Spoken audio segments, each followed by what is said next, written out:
जब भगवान राम के बाण ने मारीच का वध किया तब उस तीर का क्या परिणाम हुआ था। उस तीर के टकराव से एक नई ऊर्जा पैदा हुई जिसने एक मनुष्य का रूप ले लिया। उसका नाम था वज्रवीत। वो कोई सामान्य जीव नहीं था। उसके पास वो शक्ति थी जिसे देवता और दानव दोनों ही नहीं जानते थे, विस्मृति यानी भुला देने की शक्ति।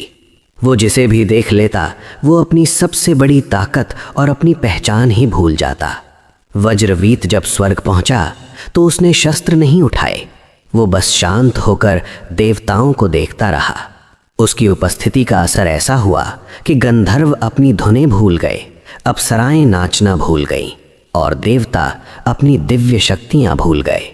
स्वर्ग में एक ऐसा सन्नाटा पसर गया जो हार से भी ज्यादा भयानक था, क्योंकि किसी को याद ही नहीं था कि वो कौन है।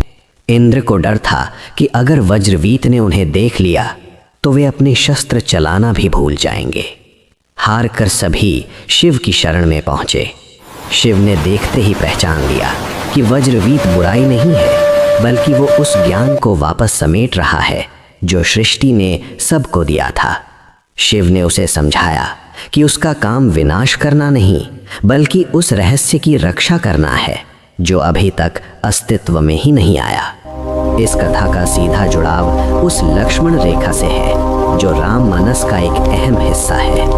वो रेखा सिर्फ मिट्टी पर खींची गई लकीर नहीं थी, उसमें वज्रवीत की उसी विस्मृति का एक अंश था। जब रावण उस रेखा के पास आया तो वो अपनी ताकत नहीं हारा, बल्कि अपनी मर्यादा और विवेक भूल गया। यही वो विस्मृति थी जिसने उसे विनाश की ओर ढकेल दिया।